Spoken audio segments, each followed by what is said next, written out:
বরিশাল বিভাগের আমি একটা অত্যন্ত বৈচিত্র্যময় একটা পরিবেশ, এটা একেবারে ভিন্ন।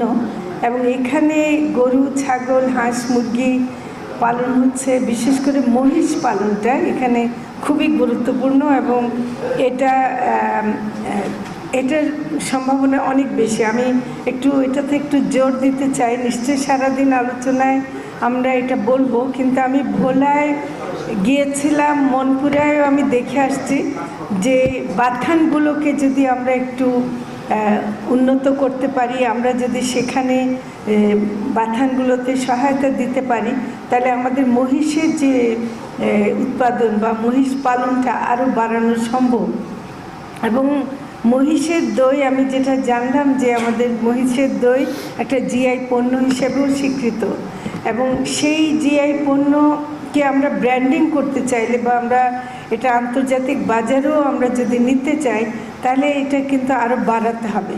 এবং সেটা বাড়ালে কিন্তু আমাদের অনেক খামারিরা, অনেক গরিব মানুষ যারা নাকি মহিষ পালনের উপর নির্ভরশীল, তারা কিন্তু এতে উপকৃত হবেন। এবং আমরা বাংলাদেশও নিজেও কিন্তু এতে উপকৃত হবে। আমাদের সমস্যা হচ্ছে, আমরা মনে করি দুধ মানে শুধু গরুর দুধ, মহিষের দুধটাকে আমরা সেভাবে গণ্য করি না। মহিষের দইটা আমাদের কাছে অনেক প্রিয়, অনেক বাজার আছে, কিন্তু এটা আন্তর্জাতিকভাবেও আমরা কিন্তু এগুলোকে চিন্তা করতে পারি। আরও যেটা হলো, দুধ উৎপাদন বাংলাদেশে কিন্তু বর্তমানে সার্বিকভাবে একটু ঘাটতি আছে।